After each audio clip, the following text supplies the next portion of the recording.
Y'all know what's going on. It's time for another episode of Doing Time with Joe. I'm your host, Joe Baker. Welcome to the show, y'all. Look here, Damon leaves the house after he has his talk with his mom, right? And he's got a lot on his mind. A lot is on his mind, right? Now, here's another thing that you didn't know. Need you to know this. See, his mom don't even know the true circumstances behind Tyson's death. Don't nobody know that but him. Imagine the weight that he's got to carry, man. Imagine all of that on his shoulders that he's having to deal with, knowing that he went out. He's not responsible, don't get it twisted, but he went out with his brother, his older brother, to rob somebody, and then his brother gets killed.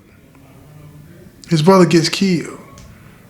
And he never really tells anybody. He never unburdens himself of the weight of that situation. He held that in.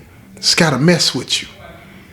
It's got to change you, right? And it made him angry. See, and that's how that vengeance in him, that wanting to get his lick back built up, right? The responsibility that he's supposed to take in that situation is misplaced. Instead of owning a bad decision and saying that my brother was wrong in that, instead of saying that, his thing is, I'm going to make them pay for killing him. Come on now. He's got to hold that. And see, that's why him holding that in, it changed the way he saw the world. He held all of that pain in. And see, that pain, it became so unbearable that his juvenile mind at the time told him it was better to blame somebody else than to accept responsibility and to say that his brother, his own brother, is responsible for his own death. Because he and he alone made that decision. That's hard, y'all. That's hard. See, I know a lot of people, you know what I'm saying, that listen to the show. You got a lot of brothers that you kick with that might be in the streets and things are happening and all this and that. And you get mad at the other side for doing what the streets do, right? And we never say that, no, bro made that decision to do that.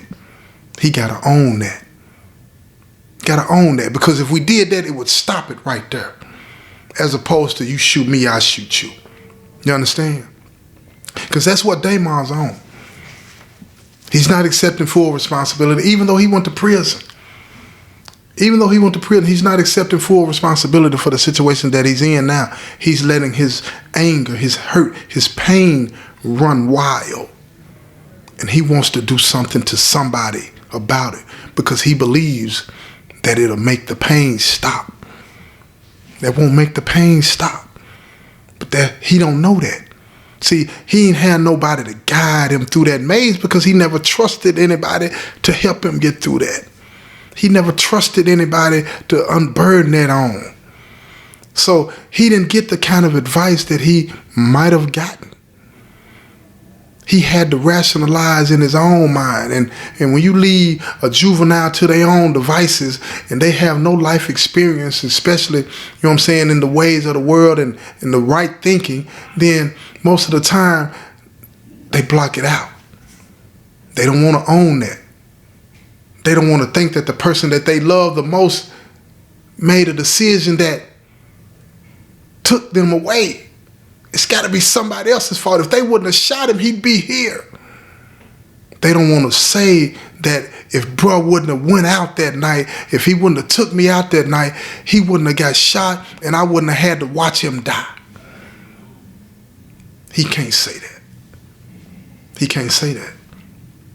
So when he gets to the spot where all of his gang brothers are at, he's sitting there and he's politicking with them and all this and that, right? So they introduce him to all the different brothers that's on different sides of towns, and they start to lay out the format to him. They start to lay out how things work, who buys this, who moves that, who you need to talk to if you're on this side of town, how much money is made in this spot, how much you got to pay in dues when you sell this stuff. All of the different types of things that he needs to know to be fully engaged, fully involved in the business. He's learning.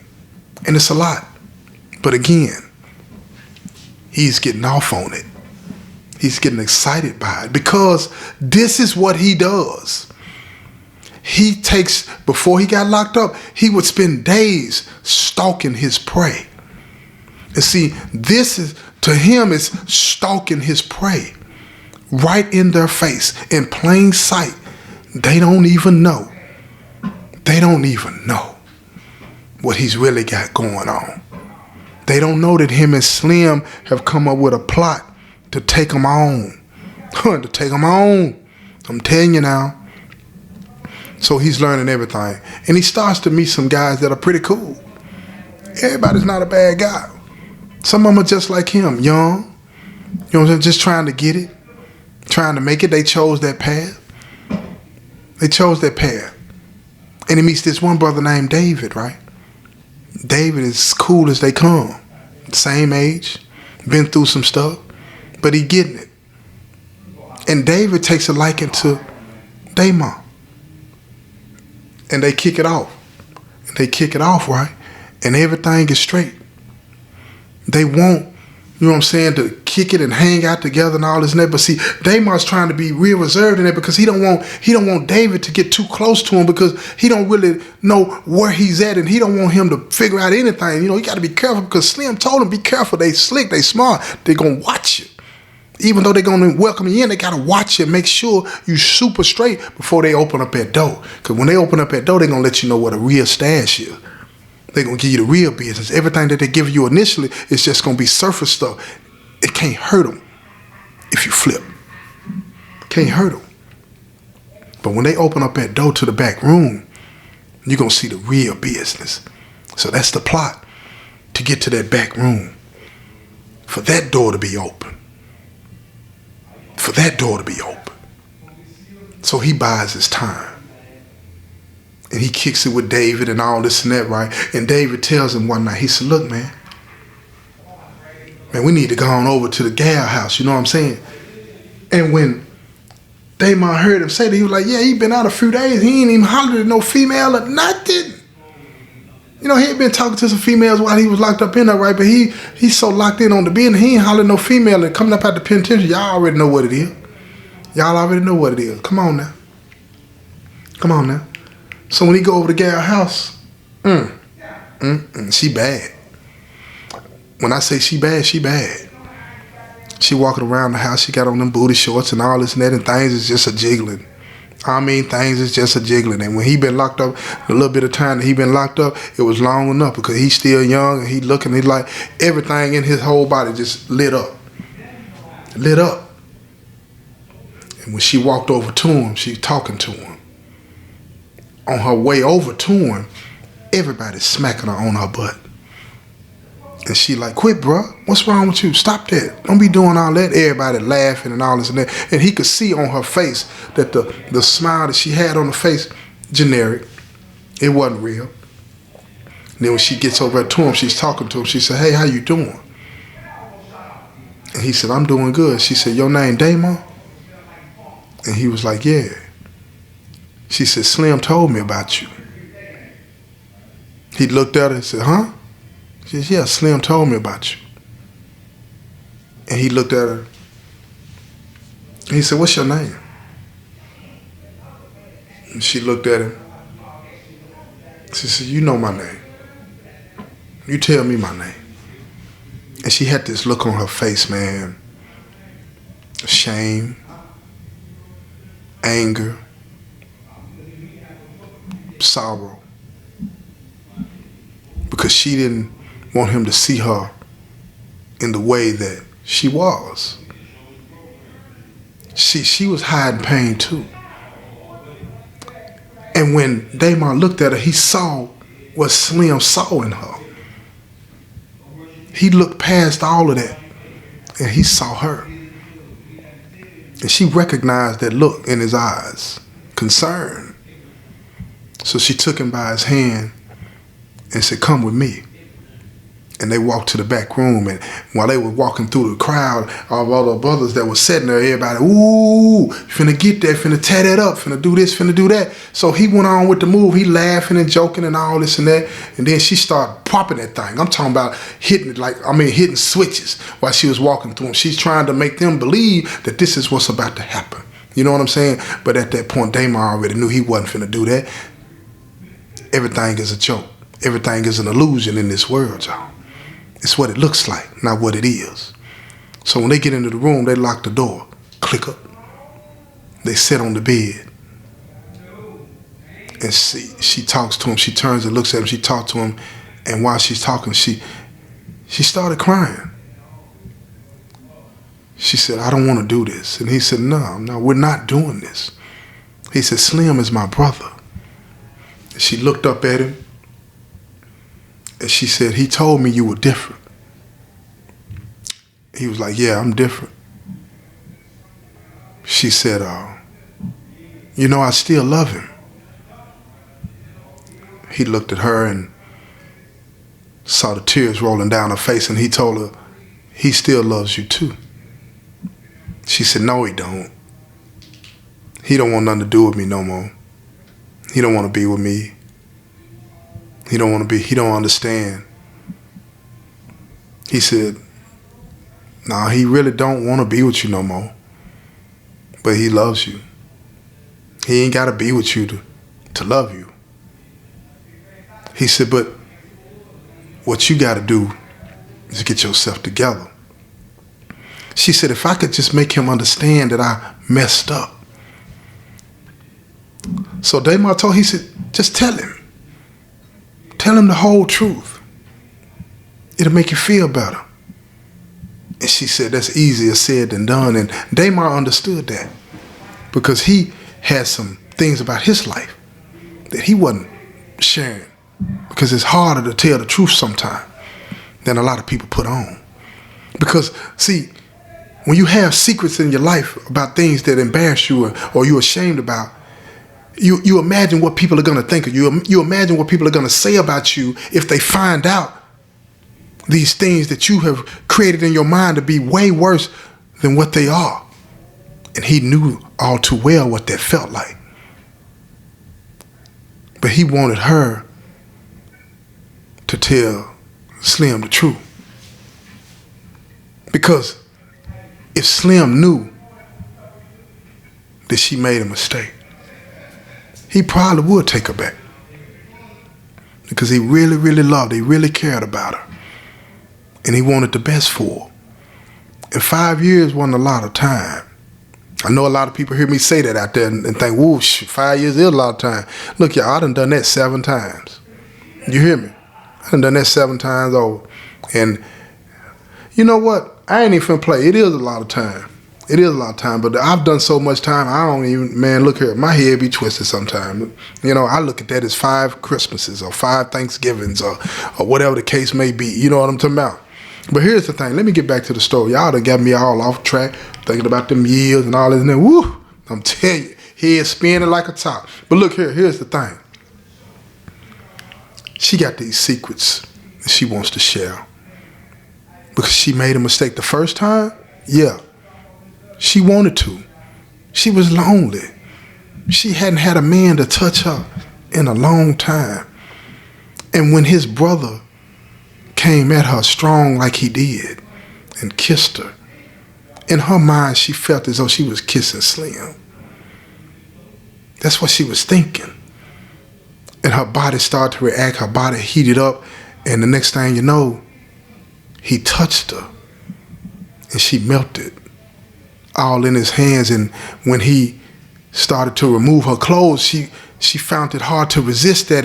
But at the same time, in the back of her mind, she was thinking about Slim, and I can't do this, but she didn't stop him. And as he pulled her clothes all the way down, she picked up her feet and stepped out of the pants and her panties. And the next thing you knew, before she understood and realized exactly what was going on, she was standing there naked in front of him. Her body was shaking. And he took her. And it was on. Her body lit up. She ignited like a bomb going off because it had been so long. Yes, she felt that she had betrayed him, but she also felt that satisfaction of wanting to be touched. She felt that at the same time, and they took advantage of that. When she wanted to stop, she told him she wanted to stop, and that's when he made it plain to Slim that he had done this, and this ain't no big deal, and she tried to back it up by saying it was just physical, but because she couldn't muster up the strength to say I messed up. So she took the other route. Instead of accepting full responsibility for it, the same way that Damar is doing with his anger, his rage, his vengeance. She took the other route and tried to make it seem that it was somebody else. And that prevented her from coming on with the come on. You understand what I'm saying? You got to make these situations relate to what it is that you're going through, right? People hold secrets for different reasons. She's ashamed. Damar knew that. And he wanted her to be able to find the strength that he couldn't find so that she could tell Slim, so that Slim would be happy. Because Slim is his brother now. He wants Slim to be happy. And the only way he knew that Slim was going to be happy is if she come on with the come on. But the thing about all of it, the only way Damar was ever going to be happy is if he owned up to it and accept the fact that his brother's responsible for what happened. You understand what I'm trying to say here? It's the only way that's going to work. So now, they continue to talk. The next thing you know, an hour's gone by. A knock on the door. One of the brothers said, look, man, I'm gone, man. Take care of your business. Damar hollered back, you know it. I'll get at you. And they sat on the bed and they continued to talk for hours and hours. And she told him, she said, look, I know you want to be with somebody tonight. And I'm going to call somebody over here for you. He's like, no, I'm good with just talking. I'll take a rain check on that, of course. But I'm good with just talking. He said, what time Slim going to call? She said, oh, he'll be calling soon, right before the lockdown. He said, look, don't tell him I was over here. I don't want him to know I was over here yet. You know what I mean? When he calls me, tell him that I saw you out somewhere, and you tell him I said to call me. And then I'll tell him. She said, please don't tell him what I told you. And he looked at her, he said, why not? He needs to hear that. And that's when she looked in his eyes and she saw it. He really cared about Slim. He really cared about him. He was more of a brother to him than any of these other people that she had met that was a part of the gang. Damar was the real deal. She knew it was something special about him. She didn't understand now, why would he be a part of this? He's different. He's different. So when he got home, he chilled out and went to sleep, woke up, went to work, did his thing. Then after work, he went by the spot to kick it with his gang brothers again. And that continued to play out for a while. He's making money, he's making moves. They're seeing that this guy is different. Something about him is special. You know, and when you have that and you're a part of a gang, I'm going to tell you something, you move up pretty fast. You move up pretty fast. And people start to trust you because they think you're smarter, that you're better. And they want to try to manipulate that, but they can't. So they start doing things. It's almost like they respond to your charisma in a way that they can't even control. So faster than he thought it was going to happen, even faster than Slim thought it was going to happen, one of the top brothers told him, he said, look, I got plans for you. Now keep in mind, this is the brother. Listen to me. This is the brother that killed Tyson. This is the brother that killed Tyson. He tells Damar, I got plans for you. You different. He said, but I got to be able to trust you. Because what I got plans for you to do, it's going to put you on another level. And a lot of brothers going to be jealous because you ain't been a part of the business long. Plus, you ain't even been out long. But there's something about you that sets you apart from all of them. And that's what we need. This organization need people like you. So he said, can I trust you? Damar looked at him. And he studied his face. He didn't want to answer too fast. But it was something weird that was happening to him because, you know, he didn't want to put his hands behind his back and cross his fingers. So it was weird because he crossed his toes in his shoes. And he said, yeah, you can trust me. You know when you put your fingers behind your back and cross your fingers and say that you know you're lying? It was playing out like that. He wanted him to know and believe in his heart of hearts that he could trust him. But the truth of the matter is, Damon was on one. And if you want to know how much he was on one, you're going to have to tune in to the next episode, y'all. I'm telling you now, it's going to get better. You're going to see how this thing continues to unfold. This has been another episode of Doing Time with Joe. I'm your host, Joe Baker, and I say peace, y'all.